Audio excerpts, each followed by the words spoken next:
नमस्कार. आज बुधवार दिनांक 3 जून. जाणून घेऊया आजच्या मुख्य 5 बातम्या. आपण ऐकत आहात मराठी अपडेट समूहाचे दररोज सकाळी 7:30 वाजता प्रसारित होणारे Marathi update morning news podcast.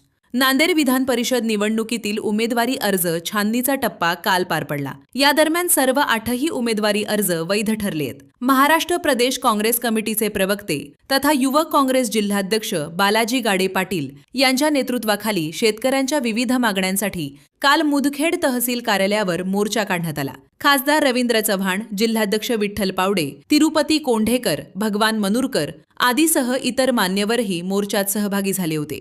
Nanded जिल्हा पोलीस दलात प्रशासकीय कारणास्तव 15 पोलीस अधिकाऱ्यांच्या जिल्हा अंतर्गत बदल्यांचे आदेश पोलीस अधीक्षक अविनाश कुमार यांनी जारी केलेत. देशातील सर्वात प्रतिष्ठित व स्पर्धात्मक अभियांत्रिकी प्रवेश परीक्षा मानल्या जाणाऱ्या JEE ॲडव्हान्स या परीक्षेत IIBच्या विद्यार्थ्यांनी उल्लेखनीय यश संपादन करत संस्थेच्या गुणवत्तेची पुन्हा एकदा साक्ष दिलीय. नांदेड महानगरपालिका व पोलीस विभाग यांच्या वतीने काल परत अतिक्रमण विरोधात मोठी मोहीम राबवण्यात आली. या कारवाईत बर्की चौक ते हबीब टॉकीज ते जुना मोंढा दरम्यानच्या मुख्य रस्त्यावरील सर्व अतिक्रमणे हटवण्यात आली आहेत. दरम्यान मुख्य रस्त्यानं मोकळा श्वास घेतला असल्याच्या प्रतिक्रिया नागरिकांनी व्यक्त केल्या आहेत. नांदेड विधान परिषद निवडणुकीसाठी भारत निवडणूक आयोगानं नियुक्त केलेल्या निवडणूक निरीक्षक डॉक्टर माधवी खोडे चौरे यांचे नांदेड येथे आगमन झाले असून त्यांनी जिल्हाधिकारी कार्यालयास भेट देऊन निवडणूक विषयक कामकाजाची पाहणी केली आहे. दररोज सकाळी 7:30 वाजता Marathi update morning news podcast ऐकण्यासाठी मराठी अपडेट पॉडकास्ट YouTube चॅनलला सबस्क्राईब करा.